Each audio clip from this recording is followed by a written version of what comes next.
Apologies if I sound pretty rough. I just got over, the big plague that's hit everybody the last couple years. Hit me pretty hard, and then now being a week out of it after testing clear, I've pretty much just lost most of my voice. Everything's still really raw and recovering, so it's going to be a while before I can talk normal. But I'm out fishing. Kind of a short session today, just a bit for the morning, and I'm back on a reservoir that I haven't fished for a couple years. In fact, the last time I fished here, you could still only use one rod here in Ontario. So this spot I haven't touched since the multi-rod rule came into play. Now today's Saturday. Thursday, it absolutely pissed it down with rain in our region, and this is a spot that's very quickly affected by weather patterns. So when you get runoff from the fields around it, it's already like a clay muddy bottom as it is, but when you couple that with a lot of runoff from heavy rain, it goes chocolate milk. The water literally is chocolate milk. I would say that you've got about 1 inch to 2 inches of visibility at the absolute max. And this place it will also churn up with wind. And the last couple days, the wind has been actually hacking it right down into this bank. It's not too bad right now, but it is pushing into this bank, which is exactly what I want, because the fish here do get on the wind. So I did manage to get here on my way home from work last night. It's 15 minutes out of my way. So I shot down here and I threw about a half a pail of bait all along this margin.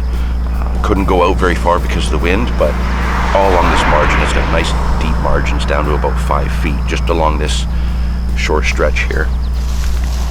And I have caught them right under the rod tips in the edge here before. So I'm hoping that the wind pushing them down, coupled with the bait, will have them here and kind of ready for me. It's my hope. I had initially planned, I'm using the smaller setups today. Initial plan was solid bags because of fish just come up just over here.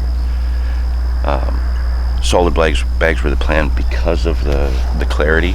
I could put like a bright ground bait mix, throw together like some really bright like end blend or super fruit mix where you get that like almost white patch on the bottom with a really bright hook bait. That was the plan. Forgot all the ones that I tied last night at home. I can still do them with what I've got here, but I had, I think, 6 pre-tied ready to go. So what we're going to start off with is I'm just going to get everything set up. I'm going to get rods out on singles, maybe some sticks for now, and just watch the water for a bit. There are other species in here, so not every rise is going to be a carp, but the carp will show. We're about an hour after first light, so we're kind of right in prime time for when they get active here on the wind. So I'm going to get set up, I'm going to get rods out, and check in with you after.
chewed my fingers up.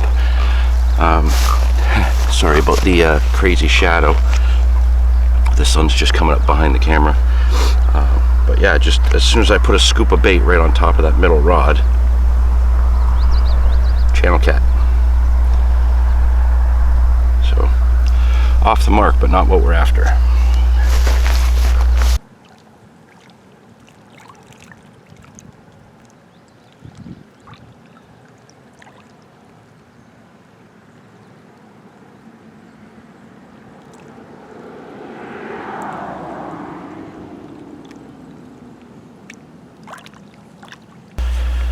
Okay, little update. I've been fishing just over an hour now. Another angler has turned up and is fishing the swim just down from me, about 40 yards, 50 yards. We're not in each other's way at all. Initially, he showed up and saw me, and before he even parked his vehicle, he pulled up next to me and is like, "Excuse me, that's my spot." I'm sorry, this is public spot. But once he saw, the way I'm set up and that I'm not leaving garbage or worm containers or anything like that, he was happy just to take the swim next. Normally he would fish here, but he's concerned about people leaving garbage, which is always a concern, obviously. It's nice to see somebody else actually, making an effort to check in on the people that are fishing the same waters and make sure they're not leaving garbage. But anyway, it's been very quiet. I had a little bit of a liner on the middle rod, a little bit of a liner on the left-hand rod, and that's been it. The right-hand rod has kind of been my banker rod. It's just along the reed line to my right, fishing tight in the margin. And the reason I put that one there is actually where the other angler is. That swim has the pipe that goes under the road, so the current changes, right? Sometimes it pumps out into this pond, sometimes it pumps under the road out to the next one. So with him putting bait in over there, the current moves the scent around, draws fish in, and what do they naturally do? They follow that scent in, and they're going to follow this reed line along. Now, it would make sense for me to normally fish over there, but I actually prefer this spot. It takes longer for the fish to get on you, but once they're on you, they stay on you. And I've just been sitting here quietly. He's got his tunes cranked. He's having a nice time. I'm keeping an eye on things. Watching the water. The wind has really picked up quite a bit. But the wind has had absolutely no impact on my bobbins. So any little bleep that I am getting, I know is fish around the bait. And I missed it with I have a camera set up on the rods, and I was getting liners, so I put the camera on. Didn't get anything on the camera. As soon as the camera was on, nothing. So I paused the camera again, and it took maybe 2 minutes, and then the right-hand rod, the one in the margin, just absolutely hooped around. Bobbin slammed into the bank. 2 quick, really hard beeps, didn't take any line, and then that was it. Nothing. So in the time it took me to move the 3 feet from where I'm sitting, hit the record button on the camera, and reach for the rod, the fish was already gone. A carp just come up, just the fin and the tail, about maybe 40-45 yards straight in front. So it's much further than the bait that I've got out by about 20 yards. And my middle rod is just to the right of that, but half the distance.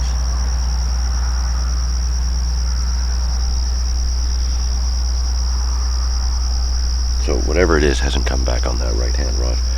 So I'm going to pull that in, have a quick look at it, make sure that the rig is fine.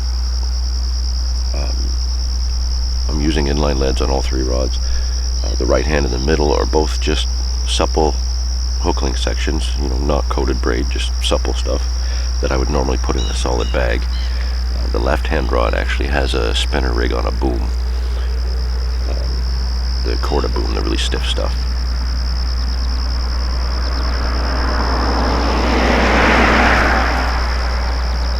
So I've definitely got fish moving in on me. I'm going to have a check on that right-hand rod, see what's going on with that. Get it back in the margin. I might put another scoop or two of bait out.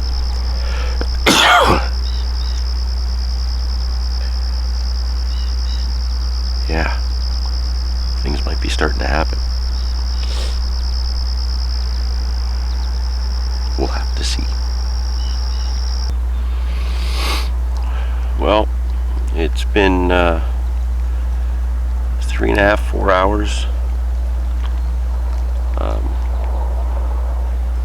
Yeah, I'm pretty much running out of time quickly here. Still getting lots of liners. You know, I know the fish are in the area.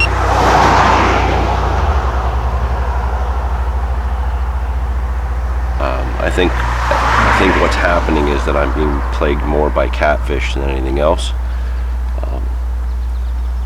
I did have one drop back a little while ago, but struck into nothing. There's been a few more fish that I've seen just, you know, slowly rise, but they've all been just past the bait, just as that one was this morning. You know, so I'm still sitting here, kind of hoping for that one hard take, just to get that one fish on the bank, and you know, the one carp, and save an actual blank. You know, it was nice to get a catfish this morning, and you know, just get a fish. It's not what I'm here for. The other angler has left, and I think he was actually targeting catfish. He was throwing bait out, but he was only throwing it half the distance that he was casting his worms out.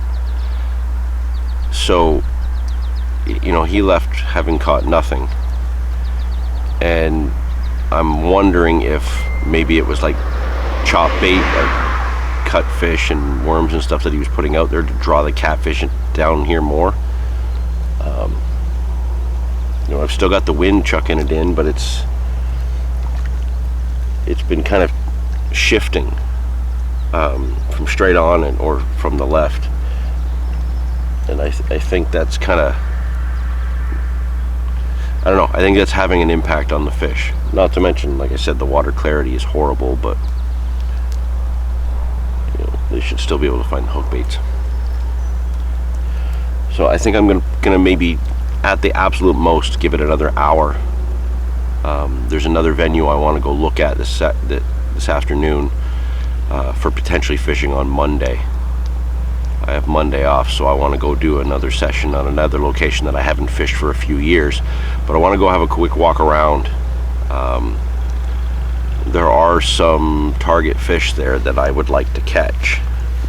It's another venue similar to this, where it's, you know, the fish that are in there don't really have anywhere else to go, but it does get other carp angler pressure. So yeah, I want to go have a look around. It's a very public area, it's like two parks joined together around a big pond, and you know, there's mirrors in there, and that there's a really big koi that I want to do a campaign for at some point. But before I jump back into that sort of thing, I want to go have a walk around, get a look at it, see if there's some of the spots that I want to try have had any carp angler attention, what the weed growth is like, just get a feel for the place again, and then maybe go back and do a session on Monday. So if I don't catch here in the next hour, I think what might happen is I might come back here for an after work session this week, Tuesday or Wednesday.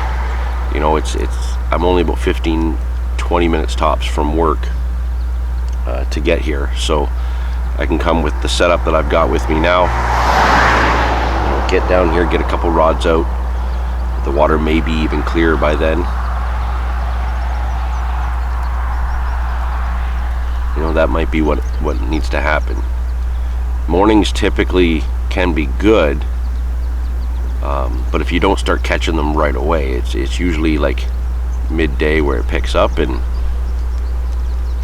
as we're getting to midday and it hasn't really turned on for me, it's going to cut into the time that I want to go do some other things. So yeah, see, there's another. I'm getting knocks on the right hand rod that's just down in the margin. That's the rod that had that really hard take earlier. Catfish came on the middle rod. That's had lots of like knocks and bumps, and that's the one that had the drop back. And the left hand rod has had lots and lots of knocks and bumps. Just not getting the hook up. Not getting a hard enough take to get a hook up. So if something happens in the next hour, be sure to let you know. If not, then you'll see me again probably one afternoon next week for a later in the day session.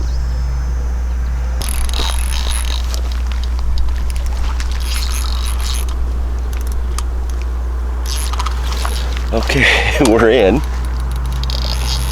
I've got very little control over this fish.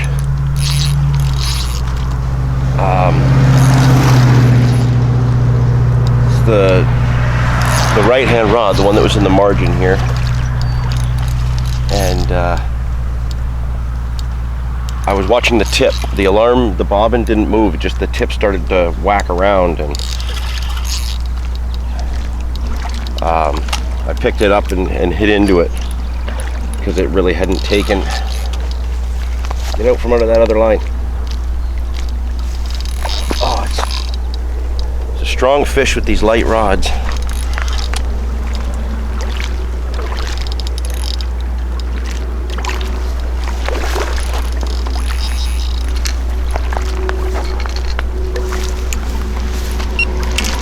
Get out of that rod. Get out of that line. Sorry.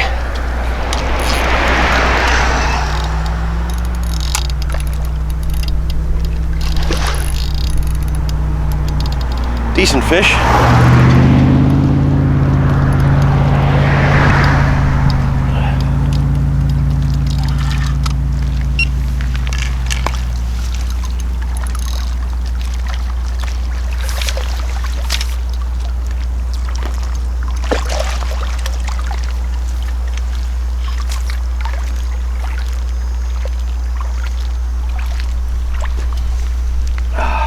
In the net, just as they typically are here, because the water is so often murky. It's a very pale fish, maybe 7 or 8 pounds. No, it's not big, but very, very pale, so very shimmery in color, very nice. So oh, I'm gonna get the mat and some water ready. Maybe get another take, we'll see. Then we'll have a look at this fish.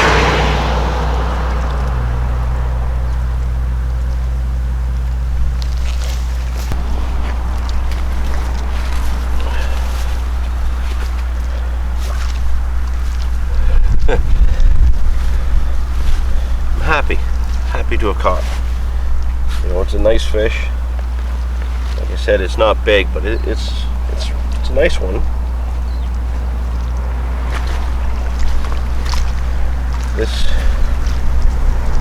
This one, like I said, was the right-hand margin along the reeds. Just a little pineapple pop-up on a very supple hook link. Basically, it's just my little German rig set up with a pop-up that I put in a solid bag. I just wasn't using a solid bag. And that's the result. His fins are a little bit wonky. I don't think there's a straight fin on him at all. Just gives him some character. Nice fish, really strong fight on the light rods.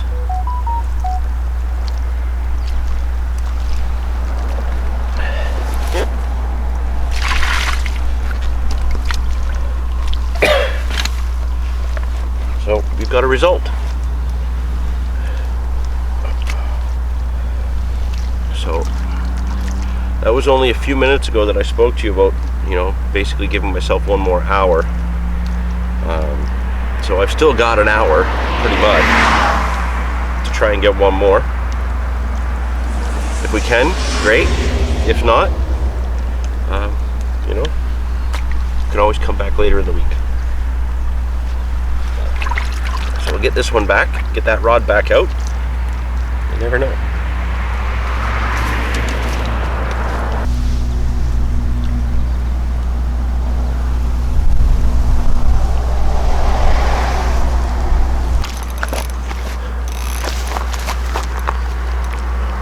Oh no. No. Oh. I just had another fish on. This one was on the middle rod. Bobbin tightened up, but it wasn't doing anything else. So I picked up, gave it a little hook set, fish on. Fought it out in front. It was coming in pretty easy, so I thought it was relatively small. And then it got right over top of the right hand rod right here in the margin. And as soon as it did that, there was like 4 huge boils. So there must have been a bunch of other fish right there feeding. And that spooked it right out towards the middle, and it just took a crap load of line as I was, like, all I did was just turn the camera on real quick while it was running. And it must have just turned the right way and the hook came out. So probably not much bigger than the first fish, but again, a really great scrap. One thing's for sure, where all these boils were in the margin on the right hand rod, I'm thinking the fish are actually closer to me than I've been casting. So I'm gonna, having seen that, I'm gonna put this back out where it was, and I'm gonna bring that right hand rod along the margin here, probably half the distance back. I might even throw one more little scoop of maize over it just in case. The fish are on me now. I guess I just screwed that one up. Damn.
One did the same thing as the last one. Went down the right hand margin, but then it shot right back out again. Now it's right back out in front, going under the left hand rod. I'm gonna have to move the right hand rod just so I can net this guy.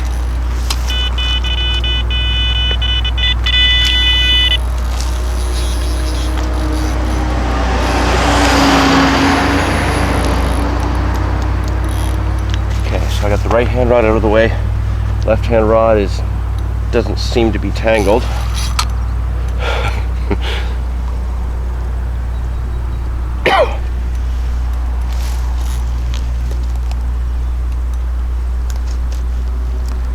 Oh, I love these light setups.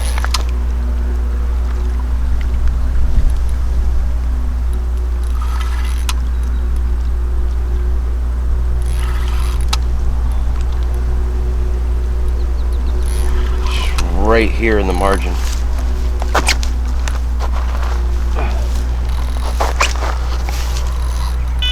Oh, get out of there, get out of there.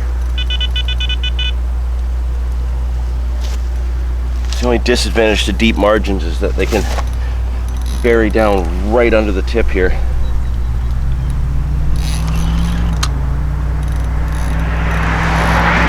Ooh, actually that's a little bit better fish.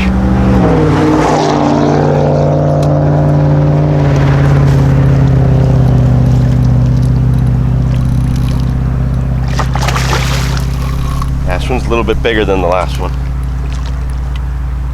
You know, still not a huge fish, but it's a good size.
So that one, another really pale fish, but he'll probably go 11 or 12 pounds.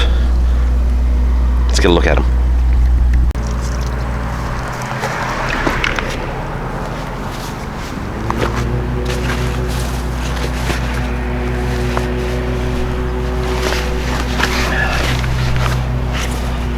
Oh, got a tree up my butt. Get out of the way. So, yeah. Landed the first one, lost the second one, landed the third. So 3 bites, I'm not gonna complain, you know, it's been a tough morning with not much happening at all. Wow, can you see that? That's gross. I don't know if that's weeds or fish poop.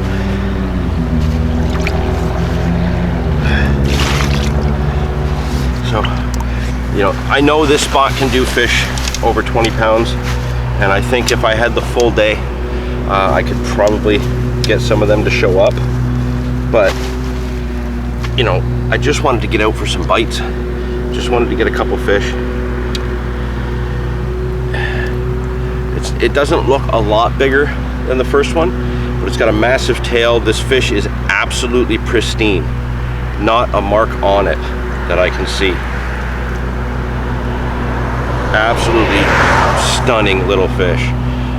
You know, I love catching dark carp, but every now and then just coming to a spot like this where the clarity is never really that much, and you can get into these really pale fish, you know, they shine in the sun, and there's just something about how, you know, how gold the tail is, you know, how almost white these fish are. They're just absolutely stunning fish. And you know, on the little 9-foot EXT rods, the Black Widow EXTs, you know, it's only what I think 2 3/4 test curve, something like that. Super light. You know, I'm using light line. Just it makes the experience more fun when I'm, you know, when you're dealing with smaller average fish.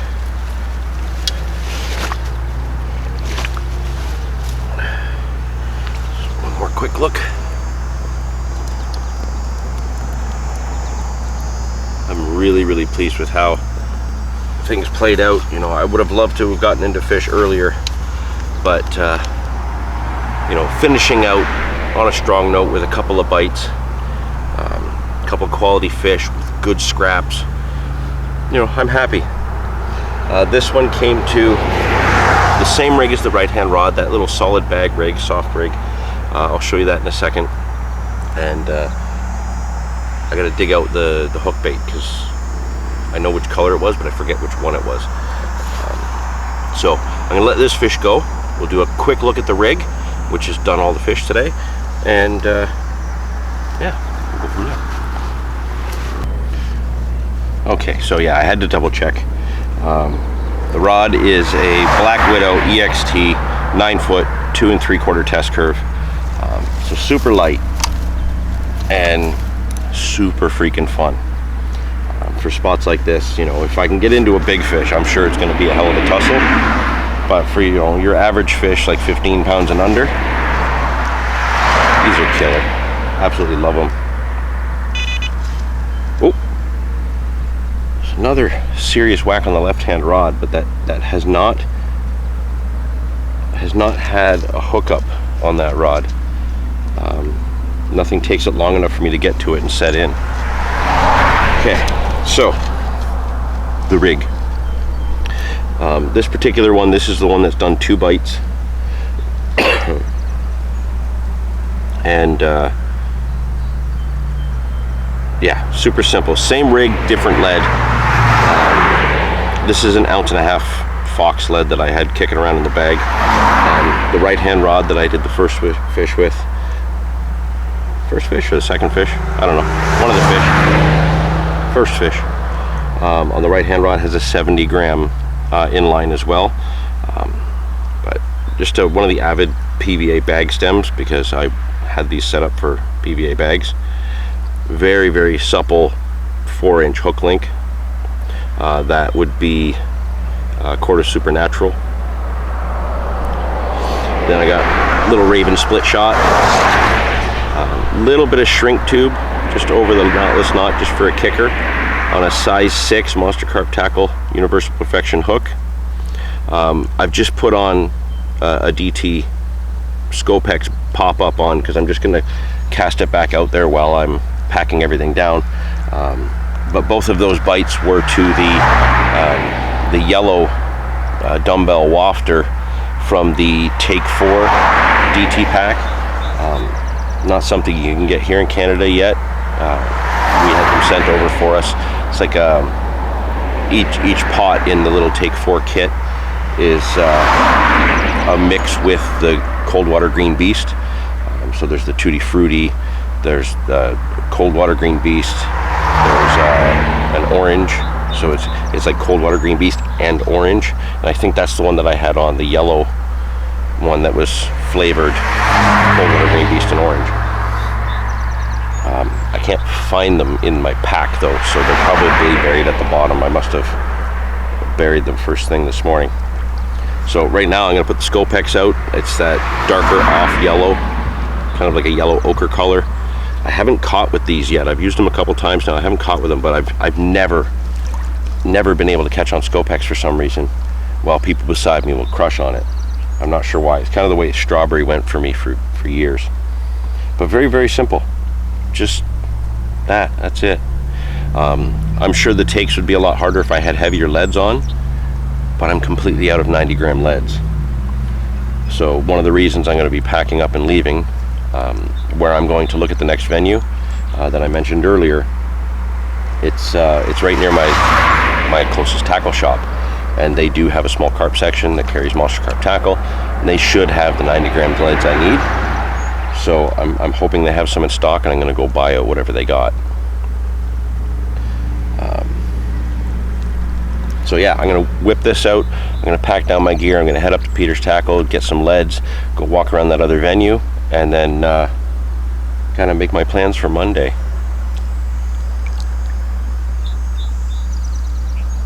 Yeah, thanks for hanging out today, and sitting here blanking for hours just to have a couple of good bites at the end. Happy days.